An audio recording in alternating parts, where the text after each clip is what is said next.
Living in the nightmarish hellscape that is modern entertainment for the past decade or so, you could almost forget that there was once a time when all this stuff was just beginning, when the idea of terrible reboots that desecrated the originals, shameless cash grab sequels and agenda-driven storytelling was still a novel curiosity to be laughed at and ridiculed. Oh, how naive we were. Well, just like a global plague that goes on to ravage the entire human race, it all had to start somewhere, and these days most people seem to agree that patient zero for all of this was Ghostbusters 2016, or Paul Feig's Ghostbusters, or Ghostbusters Answer the Call, or An Evening at the Improv featuring the Ghostbusters. Whatever, you all know what I'm talking about here. When it comes to infamous movies that never should have been made, they don't come much more derided and despised than this turd of a film. Born from a terrible idea by a studio desperate to milk its legacy franchises, written and directed by the worst possible man for the job, starring a cast of SNL losers that were about as funny as terminal cancer, and somehow managing to insert itself into the middle of the most divisive and politically charged moment in American culture for decades. It turned out to be the prototype for everything wrong with modern Hollywood, and it pretty much set the tone for a new dark age of movie making. But the actual story of how it came into existence is almost as disastrous as the film itself, so grab yourself a pint of ectoplasm and join me as I tell you the tale of Ghostbusters 2016. Our story begins way back in 1989 with the release of Ghostbusters 2. Most of the cast weren't keen to do a sequel, but Columbia Pictures were adamant. They wanted another big hit like the 1984 original, and eventually strong-armed Harold Ramis and Dan Aykroyd into writing a new script. Ghostbusters 2 ended up performing well enough at the box office, but reviews were mixed, the magic was missing this time around, and worst of all, nobody had much fun making it. Especially not Bill Murray, who felt like he'd been duped into doing a film he didn't want to make. The studio were still interested in doing a third movie though, and spent most of the 90s and even the 2000s trying to get a script off the grounds. All kinds of ideas were pitched, but nothing seemed to be working, and the big sticking point, as always, was Murray, who was still bitter about his experiences with Ghostbusters 2, and a major falling out with Harold Ramis while they were making Groundhog Day, which drove a wedge between the two friends that would last almost 20 years. Jesus, talk about holding a grudge. The death of Ramis in 2014 basically ended any chance of a third Ghostbusters movie, for now at least. But the studio weren't ready to give up on the franchise just yet, and decided to push forward with another film for a new generation. This one would be a reboot, telling a new origin story for a team of Ghostbusters and ignoring the continuity of the original films. And because it was being remade for modern audiences, the decision was made to cast an all-female team this time around. You sure about that? You sure about that? Now, in retrospect, this has been officially recorded as possibly the worst decision in Hollywood history, but it's actually kind of funny to look back now on a time when an all-female reboot of a classic male franchise was still this slick, cool new idea that nobody had tried before. Ivan Reitman was quietly pushed aside, and up-and-coming director Paul Feig was brought in to replace him. Feig had a solid pedigree of working in comedy, especially female-centric movies, so he was a natural choice for a project like this, and he wasted no time bringing in his favourite actresses Melissa McCarthy and Kristen Wiig for the two lead roles. SNL veterans Kate McKinnon and Leslie Jones rounded out the four Ghostbuster roles, and Chris Hemsworth was somehow convinced to appear in the movie too as Kevin, their dumb as fuck secretary. I don't know what his paycheck looked like, but it must have been fucking good, that's for sure. Instead of relying on a tightly written script, Feig's plan was to make heavy use of improv for most of the scenes, with only a vague outline of what needed to be accomplished, so having comedy actors who could riff off each other was a big priority for him. Again, this was another decision that would soon come back to haunt him, big time, but for now, there were other problems to contend with. The announcement of the film being a remake, the all-female cast, and Feig as director went down about as well as you might expect online.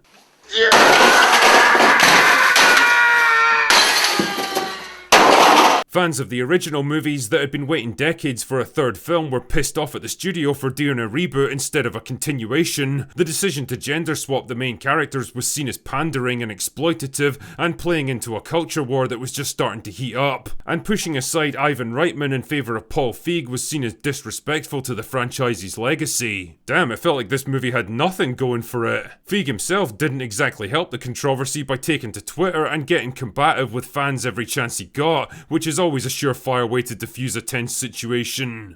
Not a great plan.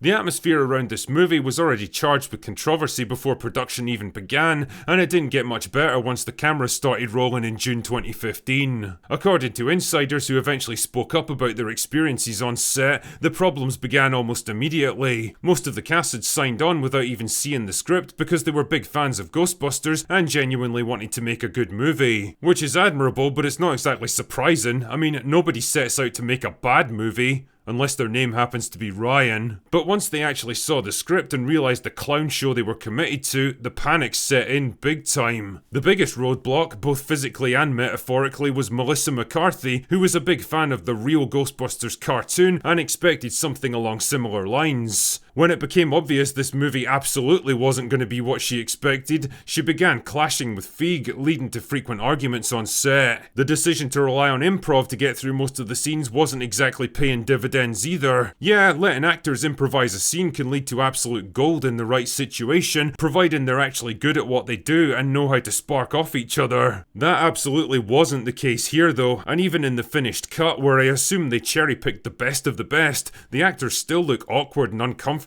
like they don't really know what to do next. Ironically enough, it was Chris Hemsworth who ended up saving the day. His scenes are some of the only ones in the entire movie that actually raised a smile, and you can only imagine the kind of crisis this must have triggered for the main cast when they realised that Hemsworth, who wasn't even a comedian, was by far the funniest person on set. Kristen Wiig, on the other hand, was beginning to realise this movie wasn't just bad, it had the potential to seriously fuck up her career. And looking at her post-Ghostbusters filmography, I think she might have been onto something. Apparently she was wandering around the set in a kind of shell-shocked daze, and spent most of her time in her trailer lamenting her decision to ever get involved in Ghostbusters. One sympathises. Old Paul wasn't coping too well with the pressure either. The climax of the movie called for a huge song and dance number. What the fuck is it with this guy and musical numbers anyway, with hundreds of extras doing a choreographed dance routine led by Chris Hemsworth? Unfortunately, it just wasn't coming together, and Feig ended up completely melting down about it, crying and yelling at people. Much like Wiig, he was well aware of how much damage this film could do to his career if it flopped. He was very much in over his head, and it was all becoming too much for him. The studio were getting pretty nervous as well, and so they deployed the most tried and tested weapon in their arsenal to try and fix it: nostalgia. Through a combination of bribes and threats of legal action, the original cast were cajoled into a series of baffling cameos, playing completely different characters that had no connection to the plot. The worst offender was Bill Murray. You can absolutely tell the guy doesn't want to be there, and delivered the most phoned-in performance of his career. Well, until then at least. When production finally wrapped, it was time to edit what they had into something vaguely resembling a movie. Unfortunately, all that improv was coming back to haunt Feig again. Not only was it not particularly funny, but it led to scenes that meandered on forever, ballooning the runtime ridiculously high. The first cut that was screened for the Sony executives was over 4 hours long. I mean, just imagine that for a second. Imagine having to sit there and watch 4 fucking hours of Paul Feig's Ghostbusters. Naturally, drastic cuts were ordered, slashing the runtime in half, but also cutting out a whole bunch of subplots and character moments and creating major holes in the story. Such as it was. But if things were bad already, they were about to get a whole lot worse when the first trailer dropped like a thermonuclear bomb. The reaction from fans was incendiary. People lambasted the lame jokes, the lack of chemistry in the cast, the oversaturated colours, the obnoxious soundtrack, and the baffling attempts to tie into the original movie that wasn't even part of this continuity. Worse, the movie was becoming the focal point in an online culture war that had been brewing for a couple of years now and was about to explode. Panicked reshoots were quickly ordered to try to fix the plot holes caused by the slashed runtime and address some of the fan criticisms from the trailer. But Paul and the others couldn't resist clapping back at the haters either, which is why we ended up with scenes like this.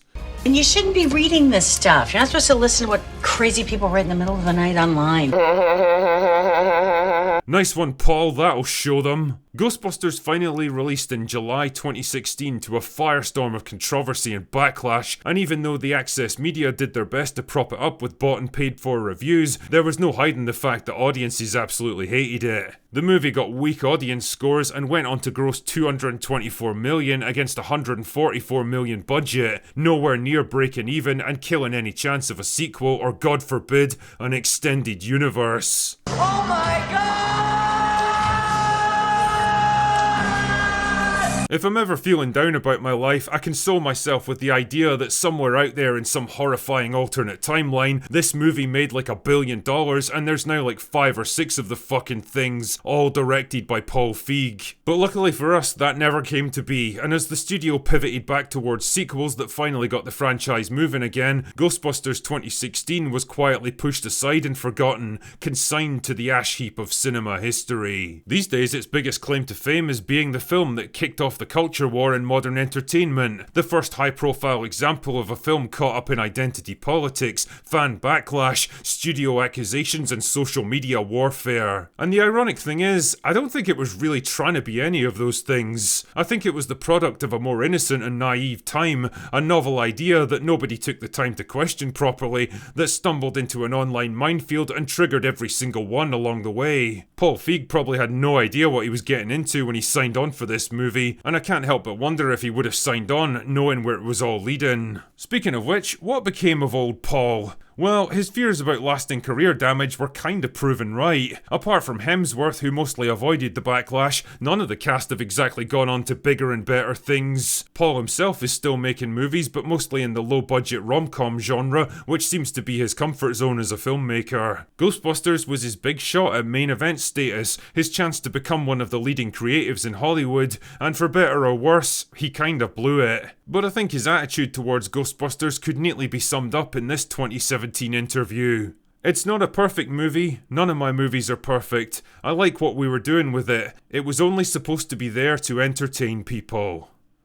Well, mission not accomplished, my friend. Anyway, that's all I've got for today. Go away now.